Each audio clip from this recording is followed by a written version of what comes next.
Is your trademark an asset or a liability?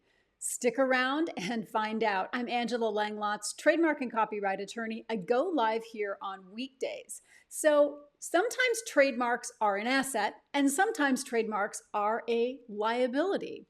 When it comes to businesses looking to sell their business, a registered trademark is a valuable asset that adds value to your business when it comes time to sell it. This is because those assets, things like intellectual property, which may consist of patents and copyrights and trademarks, those things are actually valued by the business valuation expert, and they go into factoring how much the business is actually worth. So if you have registered trademarks or registered copyrights or registered patents, those things add to the value of your business. An unregistered trademark, on the other hand, is a liability. Why?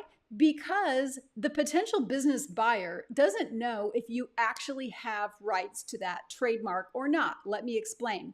When your trademark is registered, you get one of these. It's a trademark certificate, and this is an old one.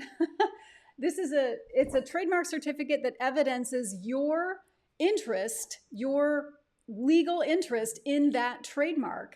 It evidences that you're the actual owner of the trademark and that you have the legal right to use that trademark on the goods and services listed on the trademark application and on any related goods and services. What are related goods and services? It depends. We're not going to talk about that here, but I have other videos on that if you would like to look at those. So when the business owner has a registered trademark, the business buyer can be assured that they're not buying a trademark lawsuit.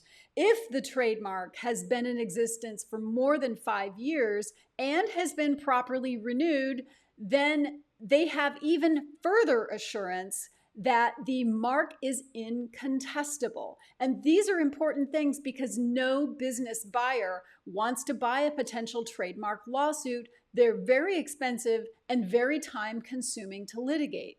On the other hand, if you have a business trademark and it is not registered, the potential buyer may wonder, well, I wonder if somebody else out there is using a similar trademark and whether or not that person was using the trademark before the owner of the business that I'm considering buying, because if that's the case, they may have better trademark rights than the potential business seller does, and I may be embroiled in some kind of trademark lawsuit in order to litigate what those rights are. You know what? I'd rather just pass and go buy a business that actually has their trademark ducks in a row.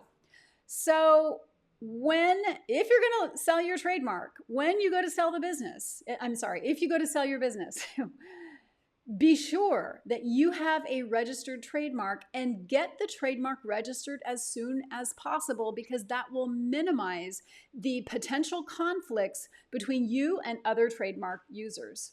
I'm Angela Langlotz. I go live here on weekdays to talk trademarks and copyrights. If you have trademark and copyright law questions, drop them into the comments below. I'll answer them on a future live. And don't forget to like and subscribe to get all of my newest material.